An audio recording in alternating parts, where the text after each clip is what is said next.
Do you ever get yourself involved in a project that just makes you want to go,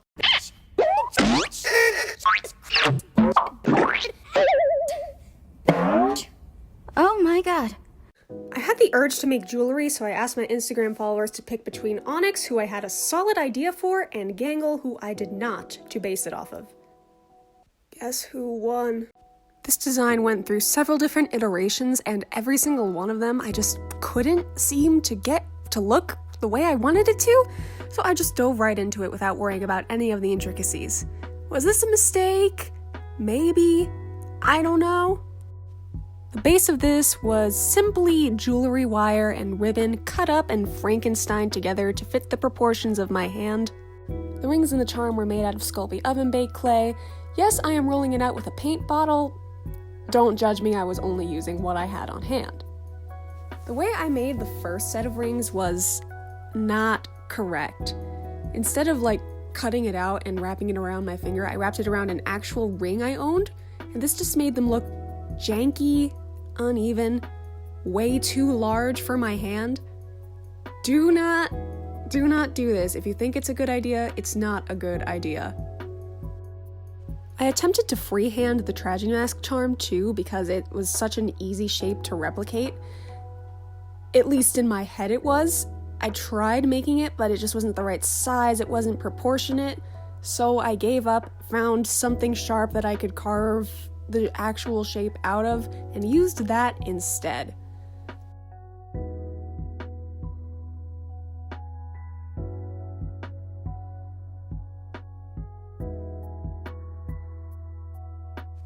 I twisted the jewelry wire together to make them more stable, and to mark the place where I wanted the charm to be attached.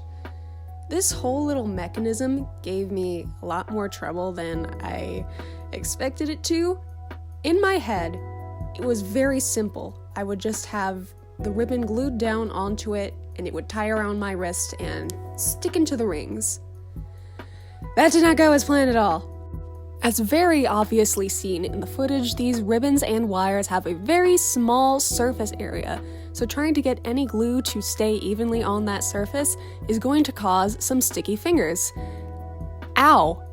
It was a huge pain to get off, so I resorted to sewing for the second half. It was an easy, simple stitch just around the wire to secure it.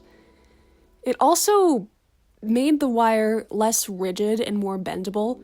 It twists it around sometimes, and sometimes the wire becomes more visible because the fabric just won't stay in one place.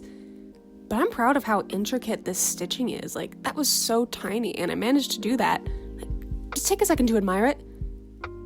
Oh, and I also glue sealed the edges because I didn't want it to move too much. But really, look at that. That's a thing I did. How did I do that?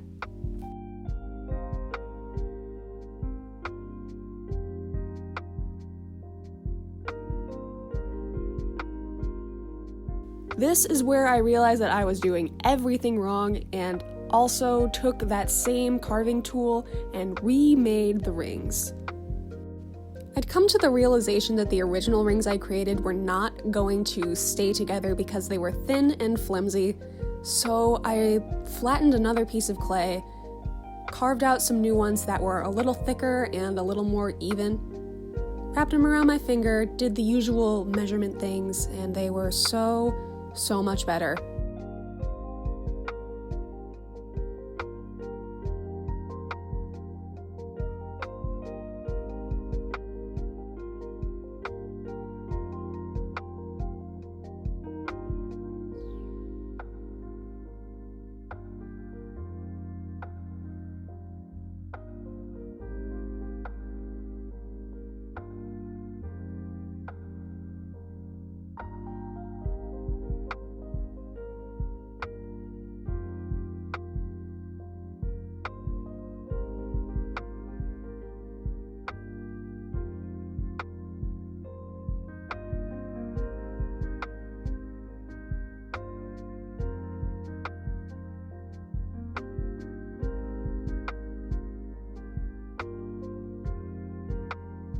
Here's a side-by-side of all of the clay pieces.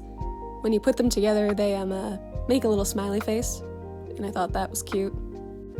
I popped these in the oven at home for about 20 minutes because I had nothing to bake them on at school.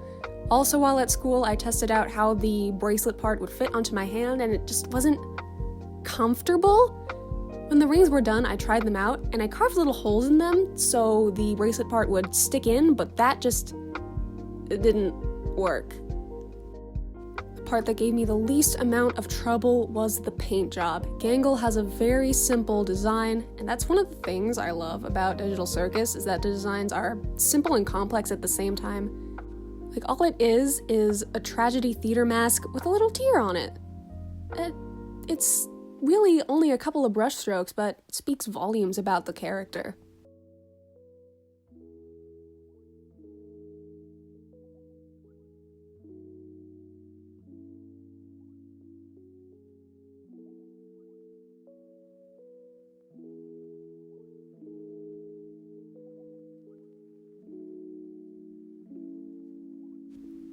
Sealed over the rings and the charm once it was dry of paint, of course, with clear nail polish so it didn't look dull.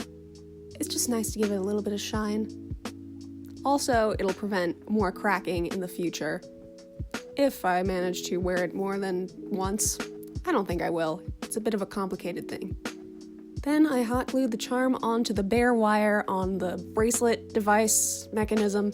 I don't even know what to call it. A cuff? What is the proper name for this thing I created?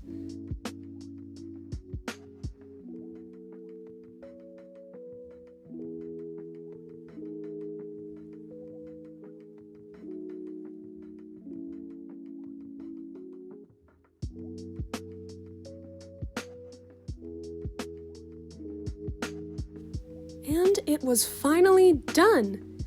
Except now I had to figure out how to put it on. I tied it to my wrist, but that's hard to do when you have one hand free. I actually had to use my mouth to get this thing knotted. Also, the way I knotted it made it adjustable on my wrist, so I never have to, untie it ever again. That is pretty convenient, actually. Sometimes our weird little mistakes have some good consequences come out of them.